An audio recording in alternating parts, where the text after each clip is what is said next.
910 Big 550 KTRS. We'd like to welcome in the KPLR 11.2 crowd. If you're watching on KPLR channel 11.2, of course, that is on channel 187 on your Charter Communications cable system, or you can get it over the air with your HD antenna 11.2. By the way, quick programming note. Tomorrow, we are going to talk to the man who invented the HD antenna right here in St. Louis, and it's selling countrywide all over the place, and it was invented right here in St. Louis. A lot of people are asking how they can get the radio show on KPLR 11.2. Well, tune in tomorrow, and we'll have all those answers for you, and especially talking about how people are doing away with cable, they're cutting the cord, and they're going with Netflix, Hulu, and these digital HD channels like KPLR 11.2. Yesterday, he was booked, but technical difficulties being what they are, we can go to the moon, but we had a hard time calling Los Angeles yesterday. But he's nice enough to carve out some time for us today. Nathan Fenno. Nathan, you are an LA Times reporter. Thanks for joining us here in St. Louis. Glad to be on. So you wrote a story about Stan Kroenke, and the story was more or less of what type of guy he is, right? Yeah, just taking a look behind the scenes as much as is possible with a guy as private as Stan, and letting folks out here know a little bit about him. Yeah. People who know him tell me he's gregarious, he's funny, he's outgoing, he's all the things that you don't see in his public perception. Yeah, he is definitely a guy who likes to operate behind the scenes, and you hear that over and over again. He is not someone who is going to be a Jerry Jones or a Mark Cuban in public, the center of attention in the headlines, that kind of thing. But he's a different guy behind the scenes in private. Yeah, your story goes into great detail about how he's no talk. He's the anti-Donald Trump when it comes to business and or real estate development. Yeah, that was one of the things that really struck me from talking to a lot of his former executives, particularly for his sports enterprises. He's very quiet before a deal, but when he acts, he's not fooling around. One of his past presidents told me that there's nothing half-cocked about when he moves on a stadium plan, such as the one he's involved with in Los Angeles. How much of this was you trying to find out, or were these people talking to you to help continue the spin machine as he spins his web? That's a great question. This was all us, all the LA Times. We're not interested in being spun, and there's obviously a lot of spinning going on with this story, the broader stadium story right now, and this was reaching out to people who were not connected with it in any capacity, other than Terry Fancher, who's Stan's partner in the deal. Right. Do you think the people who spoke to you first got clearance from Stan to speak with you? No. Given the circumstances of how those interviews occurred, they did not. Yeah, I don't mean to impugn your journalistic integrity. No. But you know, it still would have been interesting even if they did get his approval. But people close to him usually don't like to be quoted because, of course, you don't want to go up against the man. And PR wise, sometimes they would trot out somebody to sort of spread the word, if you will. Certainly. Yeah. All right. So going forward with this stadium deal, what can we superimpose from your story in the LA Times and what's going on? I mean, this is classic Stan Kroenke, isn't it? It seems to be. I mean, the people who know him say that this fits his MO to the T. One of the things that really struck me during the reporting process was that Stan, initiated the meetings in Los Angeles about this stadium project 18 months ago, and had a handshake agreement with his Stockbridge Capital partners on the stadium in March. So this thing has been cooking for quite a while.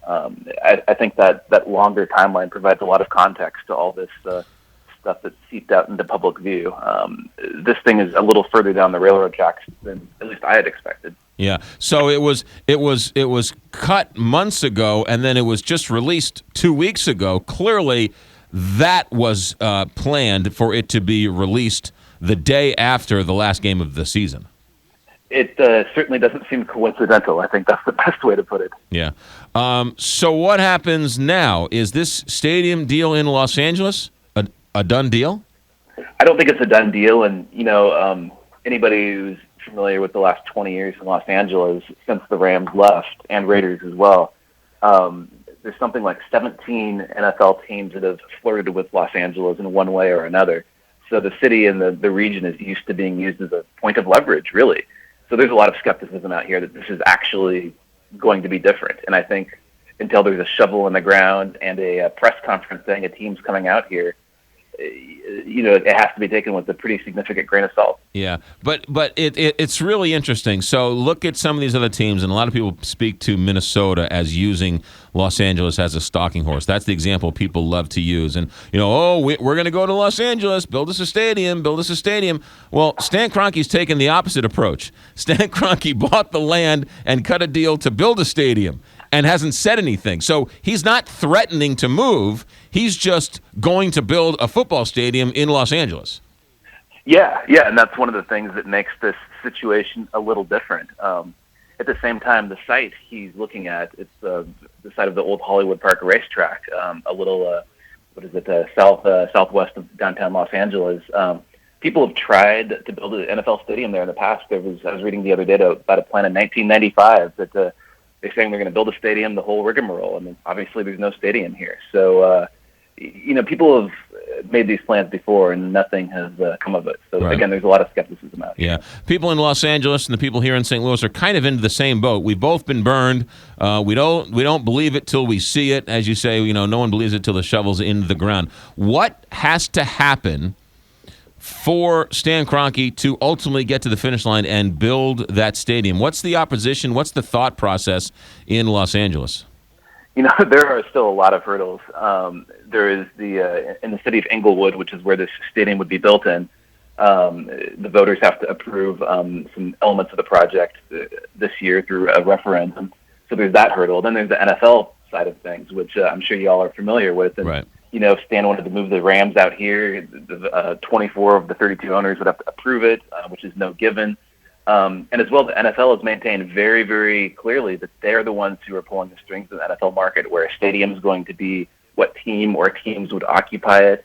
And they have really pushed back against Stan's announcement, saying, wait a minute, slow down. We're the ones, in charge of this process. Right. But in terms of just Stan can build an NFL stadium if he wants to in Los Angeles. He doesn't need the NFL's approval. He needs the NFL approval to move his team into a stadium in Los Angeles. So outside of this Inglewood referendum and some of those other things, what other development roadblocks are there going to be for him to start on this development?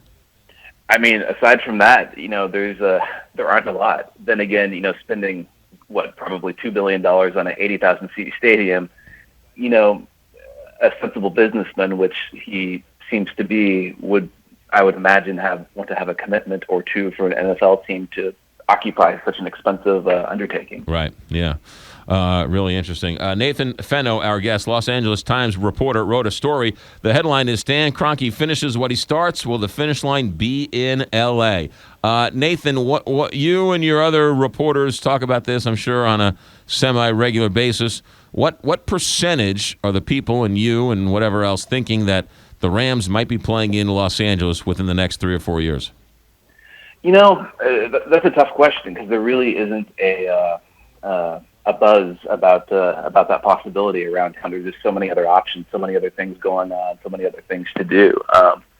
But again, I get back to that. I think there's still a lot of skepticism about it. People have been burned so many times before out here that until the shovel's in the ground, folks really view this, kind of lump this in with all the previous failed efforts. Yeah. Well, somebody who's sitting on this side of the Rocky Mountains watching this story from here in St. Louis, I would put that percentage at probably minimum 80% chance that they'll be the Los Angeles Rams in the next 3 years.